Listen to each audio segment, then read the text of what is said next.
TSPSC group 1 ఆశావాహక అభ్యర్థులందరికీ కూడా టీసాట్ తరపున శుభాకాంక్షలు. ఈ సెషన్లో మనము తెలంగాణ జియోగ్రఫీ నుంచి తెలంగాణలో భౌగోళిక స్వరూపంలో ఉన్నటువంటి వివిధ రకాల నేలలు, ఆ నేలల యొక్క స్వభావము, నేలల వైవిధ్యత, అలాగే తెలంగాణ ప్రాంతంలో ఉన్నటువంటి నేలలు ఎదుర్కొంటున్న సమస్యలు తదితర అంశాలన్నింటినీ కూడా మనం ఈరోజు కూలంకషంగా చర్చిద్దాం. మెయిన్స్ పాయింట్ ఆఫ్ వ్యూలో ఇక్కడ తెలంగాణలో నేలల రకాలను గుర్తించి ఆ నేలలు ఎదుర్కొంటున్న సమస్యలను పరిష్కరించండి లేదా వివరించండి అనే విధంగా మనకి ప్రశ్న రావడానికి కూడా అవకాశం ఉన్నది. అలాగే ప్రిలిమ్స్ పాయింట్ ఆఫ్ వ్యూలో కూడా ఒక ప్రశ్న రావడానికి అది అవకాశాలన్నీ కొంచెం గట్టిగానే ఉంటాయి.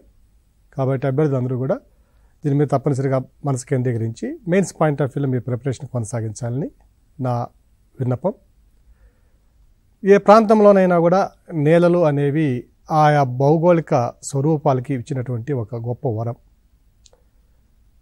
మానవ మనుగడకు కానివ్వండి, ఆ మానవ సమాజ శ్రేయస్సు అభివృద్ధికి కానివ్వండి, ఆయా ప్రాంతాల్లో ఉన్నటువంటి సహజ వనరుల లభ్యతే ప్రధాన కారణంగా కీలక భూమి పోషిస్తుంది.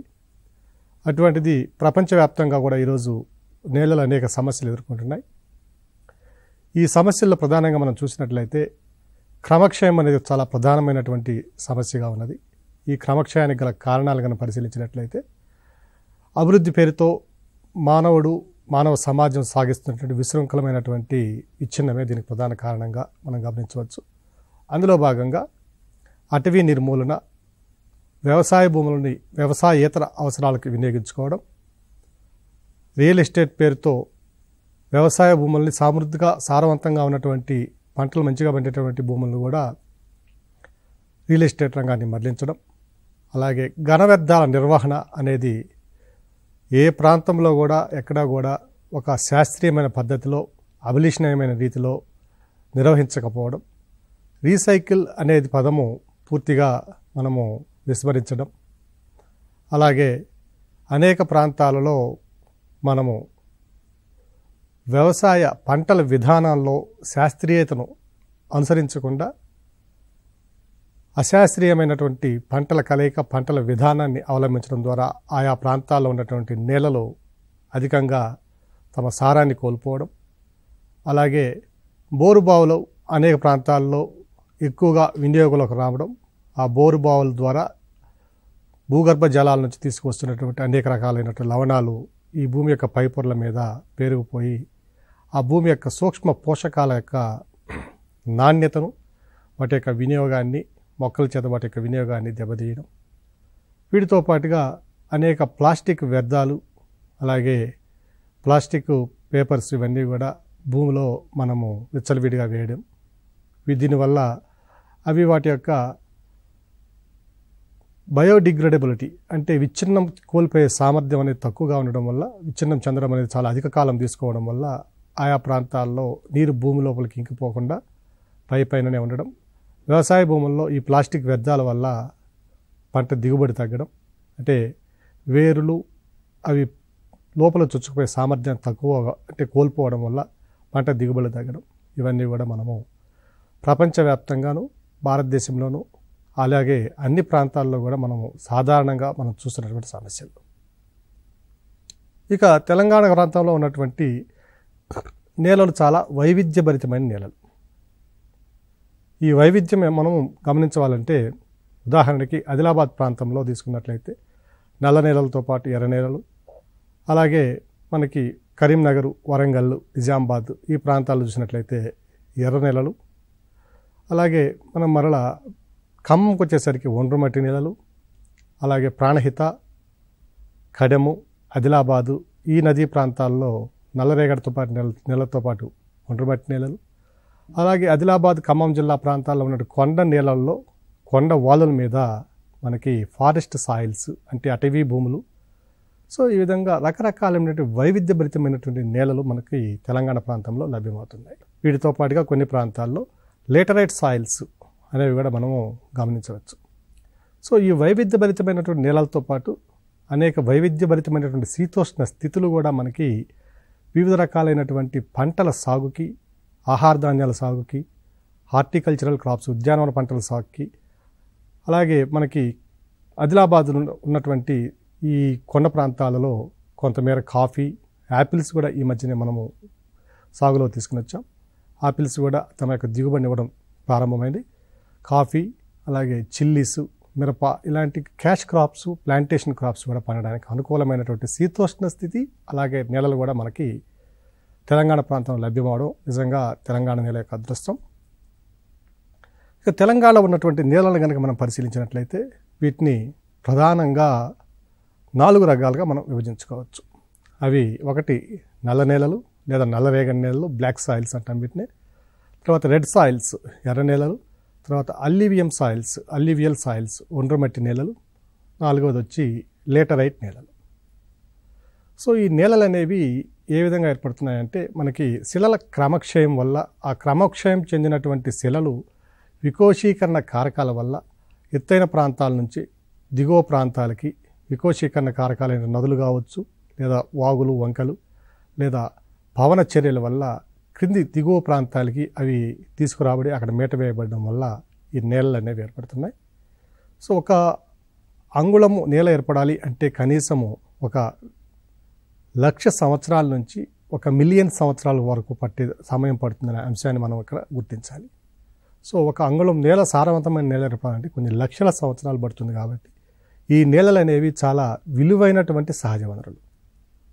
ఒకసారి ఈ నేలలు తమ స్వభావాన్ని కోల్పోయాయంటే, లేదా ఆ నేలలు వ్యర్థ భూములుగా మారాయి అంటే వాటిని మరలా పునర్వినియోగంలో తీసుకురావడం అనేది మన వల్ల కాని పని.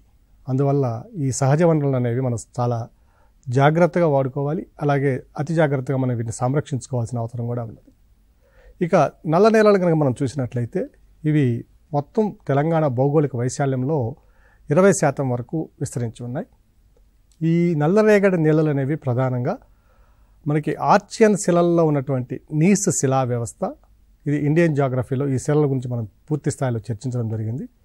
సో నీస్ శిలా వ్యవస్థ, ఆర్చియన్ శిలల్లో ఉన్నటువంటి నీస్ శిలా వ్యవస్థ, అలాగే రూపాంతర శిల అయినటువంటి శిష్ట శిలా వ్యవస్థ, వీటి యొక్క శైథిల్యంతో క్రమక్షయం చెందడం వల్ల వీటి నుంచి ప్రధానంగా ఈ నేలలు ఏర్పడతాయి.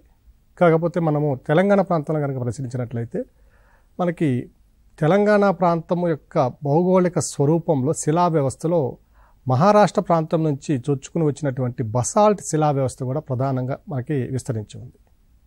ఇది ప్రధానంగా వాయువ్య తెలంగాణ, ఉత్తర తెలంగాణ ప్రాంతాల్లో మహారాష్ట్ర భౌగోళికంగా ఉన్నటువంటి ఆ స్వరూపంలో ఉన్నటువంటి బసాల్ట్ శిలా వ్యవస్థ కూడా మనకి ఇక్కడ హైదరాబాద్ ప్రాంతం వరకు చొచ్చుకుని రావడం మనం గమనించవచ్చు.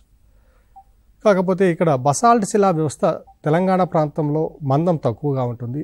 అదే మన మహారాష్ట్రలో ఉన్నటువంటి విదర్భ, మరాఠ్వాడ ఈ ప్రాంతాల్లో కనుక వెళ్ళినట్లయితే ఈ శిల యొక్క మందం దాదాపుగా మనకి 3 నుంచి 5 కిలోమీటర్ల మందంతో ఉంటుంది. క్రమంగా ఇది వాయువ్యం నుంచి ఆగ్నేయ ప్రాంతానికి వచ్చేటప్పటికి మనం మ్యాప్లో ఊహించుకోవచ్చు. మనం మహారాష్ట్ర నుంచి పశ్చిమం నుంచి మనం ఇటు నల్గొండ ప్రాంతానికి వచ్చినట్లయితే, అంటే వాయువ్యం నుంచి మనం ఆగ్నేయానికి వస్తున్నాం. ఈ క్రమంలో ఈ బసాల్ట్ శిలా వ్యవస్థ యొక్క మందం క్రమంగా తగ్గుతూ వస్తుంది. సో ఈ బసాల్ట్ శిలల శైథిల్యం వల్ల కూడా మనకి ఈ నల్లరేగడి నేలలు అనేవి ఏర్పడతాయి.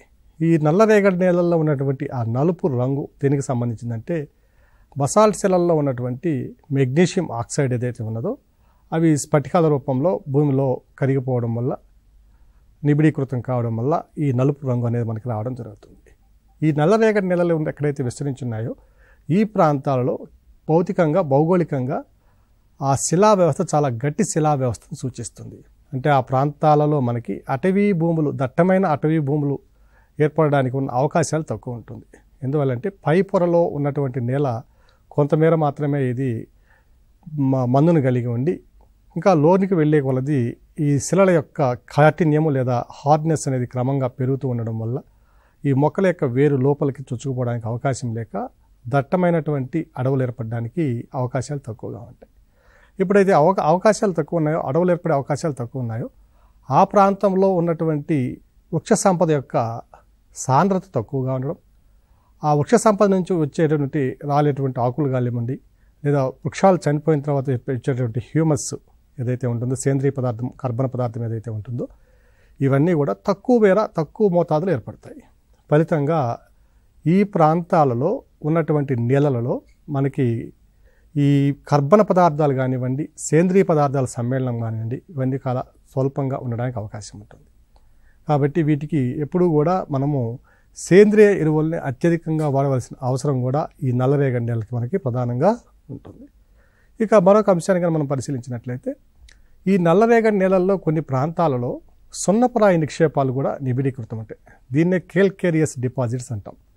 Whenever the black soils are impregnated with the calcareous deposits like calcium carbonate and magnesium carbonate, automatically the pH value also rises beyond 7.2 or 7.3 like that.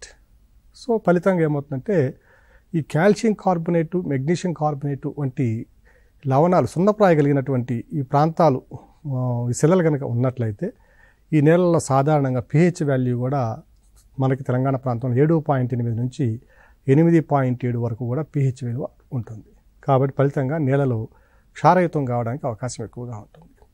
కొన్ని సందర్భాలలో ఈ pH విలువ 9.4 కూడా మించి కూడా మనకి నమోదైనటువంటి సందర్భాలు మనం గమనించవచ్చు. ఇక మరొక లక్షణాన్ని కనుక మనం పరిశీలించినట్లయితే ఈ నల్లరేగడి నేలలు లేదా నల్ల నేలలు అనేవి మనకి వర్షాకాలంలో బాగా వర్షం అంటే అధికంగా నీటి శాతం ఉన్నప్పుడు ఉబ్బినట్లుగాను ఉండి వర్షాకాలం అయిపోయినాక ఎండాకాలం వచ్చేసరికి, వేసవికాలం వచ్చేసరికి ఇవన్నీ కూడా పగుళ్ళు ఏర్పడి ఒక రాతి వంటి దృఢత్వాన్ని కూడా కలిగి ఉంటాయి. అంటే మెత్తగా ఉన్నప్పుడు వర్షాకాలంలో ఇవి మెత్తగా ఉంటాయి. అదే శీతాకాలం కానివ్వండి లేదా వేసవికాలం వచ్చేసరికి బాగా గట్టిగా తయారవుతాయి. మనం దాన్ని పలుగుతో పగలగొట్టినప్పటికీ కూడా పగలనటువంటి సందర్భం కూడా ఉంటుంది.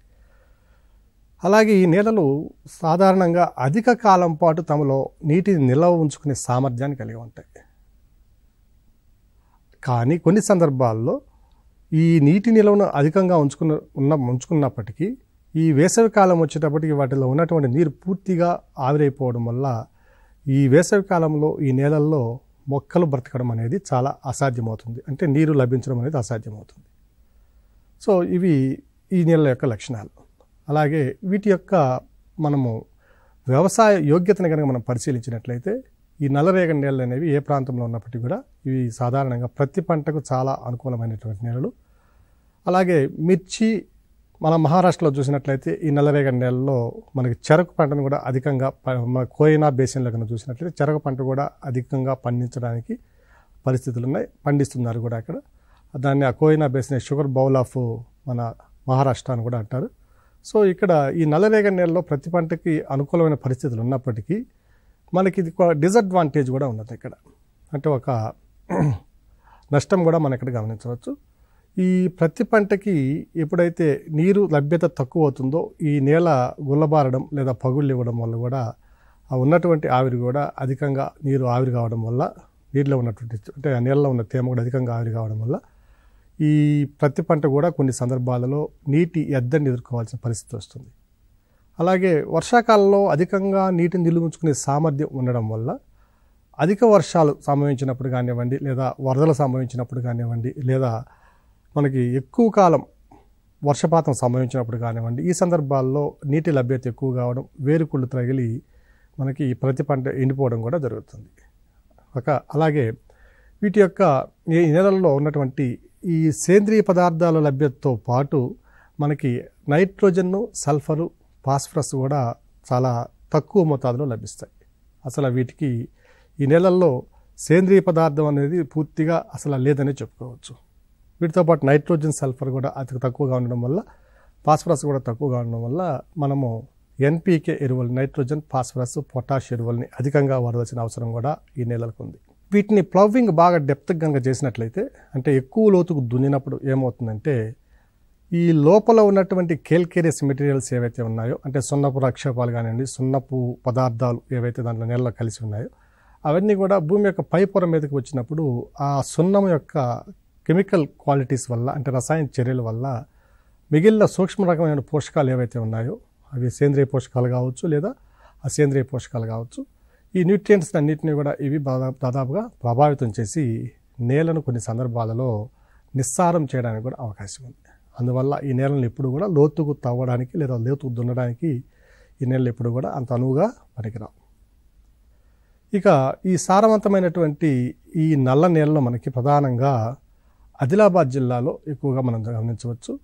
ఆదిలాబాద్ జిల్లాతో పాటు కొమరంభీం ఆసిఫాబాదు, అలాగే భద్రాద్రి కొత్తగూడెం, మహబూబాబాదు, మహబూబ్ నగరు, జోగులాంబ గద్వాల, వనపర్తి ఈ ప్రాంతాల్లో కూడా మనము ఈ నల్లరేగడి నేలను అధికంగా మనం గమనించడానికి అవకాశం ఉంది. ఇక జిల్లాల పరంగా కనుక చూసినట్లయితే నిజామాబాద్ జిల్లాలో, అలాగే నిజామాబాద్ జిల్లాలో ఉన్నటువంటి మొత్తం నేలల్లో 52% వరకు కూడా మనకి ఈ నల్లరేగడి నేలలు మనం అత్యధికంగా గమనించవచ్చు. ఇక ఖమ్మం జిల్లాలో ఉన్నటువంటి మదిర మండలం ప్రాంతం అంతా కూడా ఈ నల్లరేగడి నేలలు, వీటితో పాటుగా మనకి ఒండ్రుమట్టి నేలలు కూడా కలిసి ఉన్నటువంటి సందర్భాన్ని ఇక్కడ మనం గమనించవచ్చు. సో మదిర మండలంలో కనుక చూసినట్టు మదిర ఆ ప్రాంతంలో, ఆ పరిసర ప్రాంతాల్లో దాదాపు ఉన్నటువంటి నేలలు 29% వరకు కూడా నల్లరేగడి నేలనే మనం గమనించాలి. అలాగే కరీంనగర్ జిల్లాలో కూడా 10% వరకు కూడా ఈ నల్లరేగడి నేలను మనం గమనించడానికి అవకాశం ఉంది. అలాగే మదిర, బోధన్ను, మద్నూరు, బాన్సువాడ తదితర ప్రాంతాల్లోనూ, అలాగే నారాయణఖేడు, సంగారెడ్డి, నర్సాపూరు, ఆందోళు, ఓకేనా, జగిత్యాల ఈ ప్రాంతాల్లో కూడా కొంతవరకు మనం నల్లరేగడి నేలను గమనించడానికి అవకాశం ఉన్నది. ఇక ఈ నల్లరేగడి నేలలు కూడా మనం 3 రకాలుగా, అంటే 3 ఉపరకాలుగా, సబ్ డివిజన్స్గా క్లాసిఫై చేసుకోవడానికి అవకాశం ఉంది. డీప్ బ్లాక్ సాయిల్స్ అంటే పూర్తిగా నల్లగా ఉన్నటువంటి నేలలు, mediated black soils, unclassified black soils, ఇలా 3 రకాలుగా మనం వర్గీకరించుకోవచ్చు. ఈ డీప్ బ్లాక్ సాయిల్స్ ఏవైతే ఉన్నాయో ఇవి ప్రధానంగా మనకి ఆదిలాబాదు, వరంగల్, కరీంనగర్ జిల్లాల్లో, అలాగే పశ్చిమ మహబూబ్ నగర్ ప్రాంతంలో కూడా ఈ నల్లరేగడి నేలలో మనం చూడడానికి అవకాశము మనకి ఉంది. మీడియేటెడ్ బ్లాక్ సాయిల్స్ కనుక చూసినట్లయితే, ఈ మీడియేటెడ్ బ్లాక్స్ అంటే మధ్య రకంగా ఉన్నటువంటి నల్లరేగడి నేలలు చూసినట్లయితే ఇది మహబూబ్ నగర్ జిల్లాలో, మిగిలిన మహబూబ్ నగర్ జిల్లాలో ఎర్ర నేలలతో పాటు కూడా మనం నల్లరేగలను కూడా గమనించవచ్చు. ఈ నిజామాబాద్, మెదక్ జిల్లాల్లో కూడా వీటిని మనం ప్రధానంగా గమనించవచ్చు. ఇక అన్క్లాసిఫైడ్ బ్లాక్ సాయిల్స్ అంటే వర్గీకరించబడినటువంటి నల్లరేగడి నేలలు, వీటిలో నల్లరేగడి నేలలతో పాటు మిగిలిన కొన్ని రకాల నేలలు కూడా కలిసి ఉండడానికి అవకాశం ఉన్నటువంటి సందర్భాలు ఇవి ఆగ్నేయ మహబూబ్ నగర్ జిల్లా, అలాగే దక్షిణ నల్గొండ జిల్లా ఈ ప్రాంతాల్లో మనం వీటిని అన్క్లాసిఫైడ్ బ్లాక్ సాయిల్స్ని మనం గమనించడానికి అవకాశం. సో ఇవన్నీ కూడా నల్లరేగడి నేలలకు సంబంధించినటువంటి ప్రధానమైన అంశాలు. ఇక రెండవ రకాన్ని కనుక మనం చూసినట్లయితే ఎర్ర నేలలు, రెడ్ సాయిల్స్.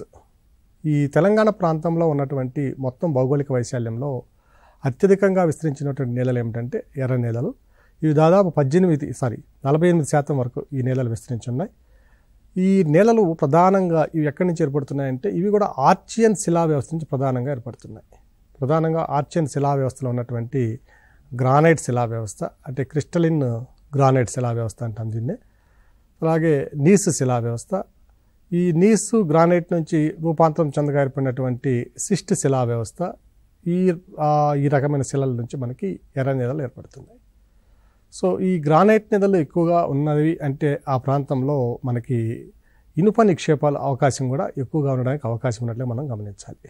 సో ఎర్ర నేలలు ఉన్న ప్రాంతంలో వాటి యొక్క ఎగువ ప్రాంతాల్లో ఎక్కడి నుంచి అయితే ఆ ఎర్ర నేల మనకి వికోచీకరణ కారకాల వల్ల కిందకు వస్తుందో ఆ ఎగువ ప్రాంతాల్లో మనకి ఇనుప ఖనిజ నిక్షేపాలు ఉండడానికి అవకాశం ఉంది. సో ఇవన్నీ కూడా ఆర్చియన్ యుగానికి చెందినటువంటి శిలల నుంచి ఏర్పడినటువంటి నేలలు. ఇక మరికొన్ని సందర్భాల్లో ఇవి మైకేసియస్ సిస్ట్, అలాగే lime stone, Shelu, sand stone తదితర శిలా వ్యవస్థల నుంచి కూడా ఈ ఎర్ర నేలలు అనేవి ఏర్పడడానికి అవకాశం ఉంది. సో ఈ ఎర్ర నేలలు ఎర్రగా ఉండడానికి కారణం ఏమిటంటే వీటిలో ఉన్నటువంటి హెమటైట్ ఐరన్ ఓర్ యొక్క క్రమక్షయం ద్వారా ఏర్పడినటువంటి నిక్షేపాలు. అంటే ఇవి ఐరన్ ఓరు మనకి ఎప్పుడు కూడా ప్యూర్ ఐరన్గా లభిస్తుంది, ఇది ఆక్సైడ్ రూపంలో లభిస్తుంది. సో ఫెరిక్ ఆక్సైడ్ ఎక్కువగా ఉన్నటువంటి ప్రాంతాల్లో, అంటే హెమటైట్ నిక్షేపాలు ఎక్కువగా ఉన్నటువంటి ప్రాంతాల్లో ఈ ఎర్ర నేలలు ఏర్పడడానికి అవకాశం ఉంది. ఎర్ర నేలలు ఎర్రగానే ఉండవలసిన అవసరం లేదు, నల్లగా కూడా ఉండడానికి అవకాశం ఉంది. ఉదాహరణకి మ్యాగ్నటైట్ నుంచి కనుక నేలలు కనుక ఏర్పడినట్లయితే, అంటే మ్యాగ్నటైట్ ఐరన్ ఓరు నిక్షేపాలు ఎక్కడైతే ఉన్నాయో అవి శైథిల్యం చెందడం వల్ల ఏర్పడినటువంటి నేలలను కనుక మనం పరిశీలించినట్లయితే లక్షణాలు ఎర్ర నేలలు అయినప్పటికీ కలర్ మాత్రం నల్లగా ఉండడానికి అవకాశం ఉంటుంది. సో ఎర్ర నేలలు ఎరుపు రంగులో ఉండొచ్చు, పసుపు రంగులో ఉండొచ్చు, లేదా నల్ల రంగులో కూడా, బూడిద రంగులో కూడా ఉండడానికి అవకాశం ఉంది. సో ఎర్ర నేలలు అనేవి కేవలం ఎరుపు రంగులోనే మాత్రమే కాకుండా అందులో ఉన్నటువంటి ఐరన్ కాంపోనెంట్ ఏదైతే ఉందో ఆ యొక్క స్వభావాన్ని బట్టి మనకి ఆ నేల యొక్క కలరు, టెక్స్చర్ అనేది మనకి ఆధారపడుతుంది. ఇక హైడ్రేటెడ్ ఫెర్రిక్ ఆక్సైడ్ ఉన్నట్లయితే మనకి ఇంతకుముందు చెప్పుకున్నాం పసుపు రంగులో కూడా ఉండడానికి అవకాశం ఉందని. అంటే ద్రవీకరణం చెందినటువంటి లేదా ఆర్ద్రయుత ఐరన్ ఆక్సైడ్, అంటే నీరుతో ఉన్నటువంటి ఆక్సైడ్ ఐరన్ ఆక్సైడ్. సో ఆర్ద్రయుత హైడ్రేటెడ్ ఆక్సైడ్ ఫెరిక్ ఆక్సైడ్ లేదా హైడ్రేటెడ్ ఫెరిక్ ఆక్సైడ్ కనుక ఉన్నట్లయితే ఈ నెలలు పసుపు రంగులో ఉండడానికి అవకాశం ఉంది. నల్లరేగడి నెలల్లో సాధారణంగా pH విలువ 7.3 7.4 నుంచి ఎక్కువగా ఉంటే, అంటే మనకి తెలంగాణలో అయితే 7.8 నుంచి ఉంది.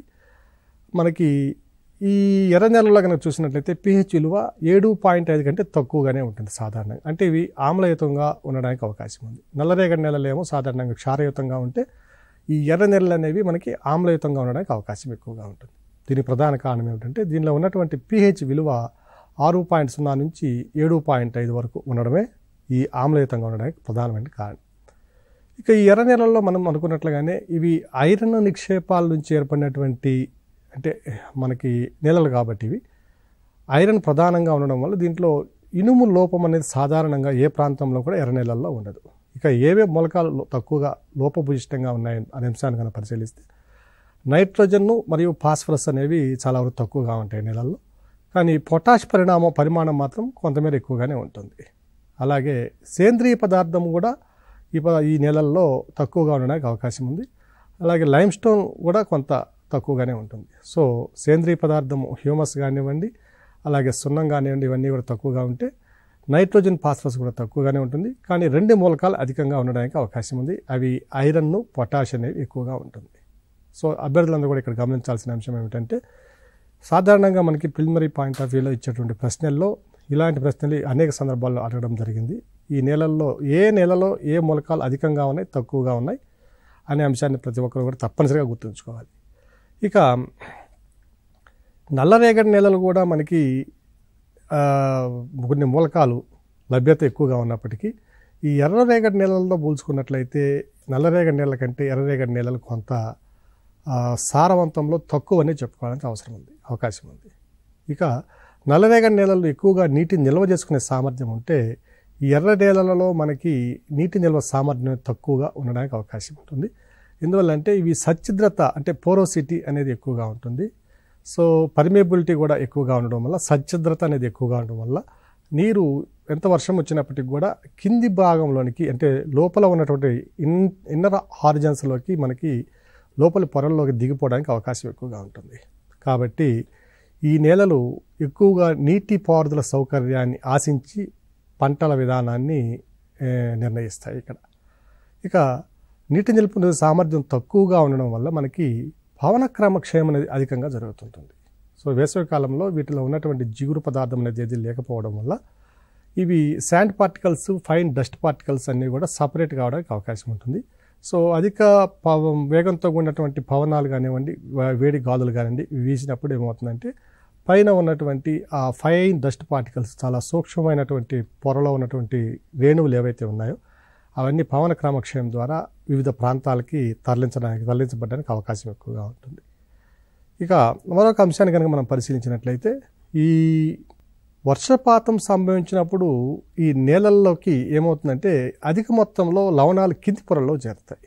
సో కింది పొరల్లోకి పైన ఉన్నటువంటి లవణాలు చేరడం వల్ల ఏవైతే మనకి మనకి సాల్ట్స్ కానివ్వండి ఇలాంటివి చేరడం వల్ల కింది పొరలో ఉన్నటువంటి భూమి యొక్క న్యూట్రియంట్స్ని కూడా ఇవి కొంతమేర ప్రభావితం చేయడం వల్ల మొక్కల వేళ్ళు పూర్తి స్థాయిలో అభివృద్ధి చెందడానికి అవకాశాలు మనకి తక్కువగా ఉంటాయి. సో ఈ విధమైనటువంటి సమస్య కూడా మనకి ఎర్ర నేలల్లో మనం గమనించవచ్చు. ఇక తెలంగాణలో ఉన్నటువంటి ఎర్ర నేలలని మనం సాధారణంగా 2 రకాలుగా వర్గీకరించుకున్నాం. అవి ఒకటి వచ్చి చల్క నేలలు, రెండోది దుబ్బ నేలలు. ఈ చల్క నేలలు అనేవి బ్రౌన్ రెడ్ శాండీ లోమ్స్, వీటినే ఎర్రటి ఇసుక నేలలు అంటాం. అంటే ఎర్ర నేలల్లో ఇసుక పాటు కూడా ఎక్కువగా ఉంటుంది. అలాగే చల్క నేలల్లో నైట్రోజన్ ఫాస్ఫరస్ మూలకాలు తక్కువగా ఉండడం వల్ల సచ్ఛిద్రత అధికంగా ఉండి నీటిని నిల్వ చేసుకునే సామర్థ్యం కూడా తక్కువగా ఉంటుంది బ్రౌన్ అండ్ రెడ్ శాండీ సాయిల్స్లో, రెడ్ శాండీ లోమ్స్లో. ఇక చల్క నేలల్లో మనకు ప్రధానంగా చూసినట్లయితే ఇవి మహబూబ్ నగరు, హైదరాబాదు, కరీంనగరు, మెదక్కు, నల్గొండ, నిజామాబాద్, ఆదిలాబాద్ తదితర ప్రాంతాల్లో విస్తరించున్నాయి. ఇక మొత్తం ఎర్ర నేలల్లో కనుక మనం పరిశీలించినట్లయితే చెలక నేలల వాటా 44% వరకు మాత్రమే, 44% వరకు ఆక్రమించున్నాయి. రెండవది కనుక చూసినట్లయితే ఇవి దుబ్బ నేలలు, వీటిని లోమీ రెడ్ సాయిల్స్ అంటారు. వీటిని ఎర్రటి ఇసుక బంకమన్ను నేలలు అంటాం వీటిని. ఇవి కొన్ని సందర్భాల్లో బూడిద రంగులో కూడా ఉండడానికి అవకాశం ఉంటుంది. ఇవి కూడా తక్కువ సారవంతమైనటువంటి నేలలు. అయితే ఈ దుబ్బ నేలల్లో సచ్ఛిద్రత తక్కువగా ఉంటుంది, అచ్ఛిద్రత ఎక్కువగా ఉంటుంది. అంటే నీరు కొంత ఎక్కువ కాలము నిలవ ఉండడానికి అవకాశం ఉంది, నీరు లోపల పొరలో దిగిపోవడానికి అవకాశం తక్కువగా ఉంటుంది. సో ఇవి నీటిని నిలవ ఉంచుకోవడానికి అవకాశం ఎక్కువగా ఉంటుంది. ఇవి మొత్తం ఎర్ర నేలలో 47% ఆక్రమించే. ఈ దుబ్బ నేలలు ప్రధానంగా మనకి నిజామాబాదు, ఖమ్మము, వరంగల్, కొంతమేర నల్గొండ ప్రాంతాల్లో విస్తరించున్నాయి. ఇక మూడవది కనుక చూసినట్టయితే ఒండ్రు మట్టి నేలలు, వీటిని అల్యూవియం సాయిల్స్ అంటాం. ఇవి ప్రధానంగా మనకి వరద నీటి ప్రవాహం అధికంగా ఉన్నటువంటి ప్రాంతాలలో ఎగువ ప్రాంతం నుంచి వచ్చేటటువంటి ఆ వరద కొంతమేర ఫైన్ సిల్ట్ని మనకి డిపాజిట్ చేయడానికి అవకాశం ఉన్నటువంటి ప్రాంతాల్లో ఎక్కువగా ఏర్పడుతుంది. సో ఇవి మనకి కృష్ణా గోదావరి ప్రాంతాలలో ఎక్కడైతే వరద ప్రభావం ఉంటుందో ఆయా ప్రాంతాల్లో మనం వీటిని గమనించడానికి అవకాశం ఉంది. మనకి కడెం ప్రాంతంలో కానివ్వండి, పెన్గంగా ఆ ప్రాంతంలో, అలాగే కృష్ణానది యొక్క వరదలు ఎక్కువగా ఉండేటువంటి మహబూబ్నగర్ ప్రాంతాల్లో కొంతమేర ఆ నదీ పరివాహ ప్రాంతాల్లో వరదలు వచ్చే ప్రాంతాల్లో మనం గమనించడానికి అవకాశం ఉంది. మొత్తం భౌగోళిక వైశాల్యంలో ఇవి ఒండ్రు మట్టి నేలలు 20% ఆక్రమించాయి. మనం మొదట్లో చూసినట్టుగానే ఇండియన్ జాగ్రఫీలో చెప్పుకున్నట్లుగానే ఈ నేలల్లో ప్రధానంగా నైట్రోజన్ అనేది చాలా స్వల్పంగా ఉంటుంది. వాటితో పాటుగా ఫాస్ఫరస్, సల్ఫర్, జింకు కూడా స్వల్ప పరిమాణంలో అంటే లోపభూయిష్టంగా తక్కువ మోతాదులో ఉంటాయి ఇవి. కానీ అధిక మొత్తంలో మనకి కర్బన పదార్థాలు, సేంద్రియ పదార్థాలు ఈ నేలల్లో మనకి అధికంగా ఉంటాయి. ఇక గోదావరి, ఖమ్మం గోదావరిలో ఉన్నటువంటి అది ఉన్నట్టు ఖమ్మం ప్రాంతంలోను, వైరావ పరివాహ ప్రాంతంలో మనం ఈ నేలలను గమనించడానికి అవకాశం ఉంది. ఇక 4వ రకం నేలలను కనుక చూసినట్లయితే లేటరైట్ నేలలు. ఈ లేటరైట్ నేలలు అనేవి చాలా ప్రధానమైనటువంటి నేలలు. ఇవి సాంద్రత అంటే వీటిలో సారం అనేది చాలా తక్కువగా ఉంటుంది. ఎందువల్ల అంటే ఇవి క్రమక్షయం చెందగా మిగిలిపోయినటువంటి నేలలు. ఏ సెలలైనా కూడా పూర్తిగా క్రమక్షయం చెందలేక కొంతమేర చెంది చివరికి ఆగిపోతాయి. అటువంటి నేలలు ఇవి. క్రమక్షయం యొక్క చివరి దశలో ఏర్పడిన నేలలు ఇవి. తెలంగాణ మొత్తం భౌగోళిక వైశాల్యాన్ని కనుక పరిశీలించినట్లయితే ఈ నేల యొక్క శాతం వచ్చి 7% వరకు ఇవి విస్తరించున్నాయి. ఇక ఈ నేలల్లో కనుక pH విలువ చూసినట్లయితే ఇవి కూడా 6 నుంచి 6.8 వరకు pH విలువ ఉంటుంది. అలాగే అధిక క్రమక్షయం వల్ల ఈ నేలల్లో కాల్షియం కానివ్వండి, మెగ్నీషియం కానివ్వండి, సోడియం, పొటాషియము వంటి మూలకాలను అధికంగా క్రమక్షయం చెందడం వల్ల ఇవన్నీ కూడా కోల్పోయి చాలా వరకు లోపభూయిష్టమైనటువంటి లేదా తక్కువ సారవంతమైన నేలలుగా వీటిని మనం గమనించాలి. అయినప్పటికీ కొండవాళ్ళ ప్రాంతాల్లో కనుక ఈ నేలను కనుక మనం పరిశీలించినట్లయితే ఇవి అత్యధికంగా ప్లాంటేషన్ క్రాప్స్కి మనకి చాలా అనుకూలంగా ఉండేటటువంటి నేలలు. ఉదాహరణకి పశ్చిమ కనుమల్లో చూసినట్లయితే పశ్చిమ కనుమల యొక్క కేరళ మరియు కర్ణాటక, తమిళనాడు కొండవాళ్ళ ప్రాంతాల్లో ఆయా శీతోష్ణ పరిస్థితులను బట్టి మనము రబ్బరు, కాఫీ, టీ ప్లాంటేషన్ క్రాప్స్ని అధికంగా, అలాగే ఆర్కనట్టు ఇలాంటి ప్లాంటేషన్ క్రాప్స్ని అధికంగా మనం పండించడానికి అవకాశం ఉంది. అలాగే మనకి పశ్చిమ ఖమ్మం ప్రాంతం కానివ్వండి, ఆదిలాబాద్ ప్రాంతం కానివ్వండి, ఈ ప్రాంతంలో ఉన్నటువంటి కొండవాళ్ళ ప్రాంతాల్లో కూడా మనం ఈరోజు అదే కాఫీ, టీ ప్లాంటేషన్స్ను, అలాగే యాపిల్ ప్లాంటేషన్స్ని ఇవన్నీ కూడా మనము అధికంగా పండిస్తున్నాం. సో ఇవన్నీ కూడా మనకి ఈ నెలలన్నీ కూడా ప్లాంటేషన్ క్రాప్స్కి అధికంగా అనుకూలంగా ఉంటాయి. కానీ తెలంగాణలో ఉన్నటువంటి ఈ ప్రాంతాలను కనుక మనం పరిశీలించినట్లయితే జహీరాబాదు, నారాయణ ఖేడు ఈ ప్రాంతాల్లో మనకి ఈ నేలలు అత్యధికంగా విస్తరించున్నాయి. మెదక్ జిల్లాలో కూడా మనకు కొంతమేర ఈ నేలను మనము గమనించవచ్చు. సో ఈ జహీరాబాదు, నారాయణ ఖేడ్ ప్రాంతాల్లో కనుక మనం చూసినట్లయితే చెరకు ప్రధాన పంటగా పండించడానికి అవకాశం ఉంది, ఇక్కడ పండిస్తున్నారు. అలాగే మనకి మెదక్ ప్రాంతంలో కూడా కొన్ని ప్రాంతాల్లో హార్టికల్చరల్ క్రాప్స్ కూడా ఇవి మనం ఇక్కడ గమనించడానికి అవకాశం ఉంది. ఇక మరొక ప్రధానమైన అంశం ఏమిటంటే ఈ లేటరైట్ నేలల్లో ఇవి చాలా గట్టిగా ఉండేటటువంటి నేలలు. ఈ గట్టితనము లేదా కాఠిన్యం అనేది రావడానికి కారణం ఏమిటంటే కయోలిన్ అనే బంకమన్ను ప్రధానంగా విస్తరించి ఉండడం. ఇవన్నీ కూడా తెలంగాణలో ఉన్నటువంటి వివిధ రకాలైన నేలలు. సో ఈ అంశంలో మనము తెలంగాణ నేలలు ఎదుర్కొంటున్న సమస్యలు ఏమిటి అన్నప్పుడు మనం ముందుగానే చెప్పుకున్నాం. సో ఆ సమస్యలన్నింటినీ కూడా మనము ఒకసారి బేరీజ్ వేసుకొని అన్నింటినీ కూడా క్రమమైన పద్ధతిలో అమర్చుకొని మనకి మెయిన్స్ పాయింట్ ఆఫ్ వ్యూలో తెలంగాణలో ఉన్నటువంటి నేలల యొక్క స్వభావాన్ని, అవి ఎదుర్కొంటున్న సమస్యల్ని చర్చించండి అన్నప్పుడు ఆ ప్రశ్నకు అనుగుణంగా మనం ఆన్సర్ అంతా కూడా ప్రిపేర్ చేసుకొని ఆన్సర్ రాయాల్సి ఉంటుంది. అందరికి కూడా ధన్యవాదాలు.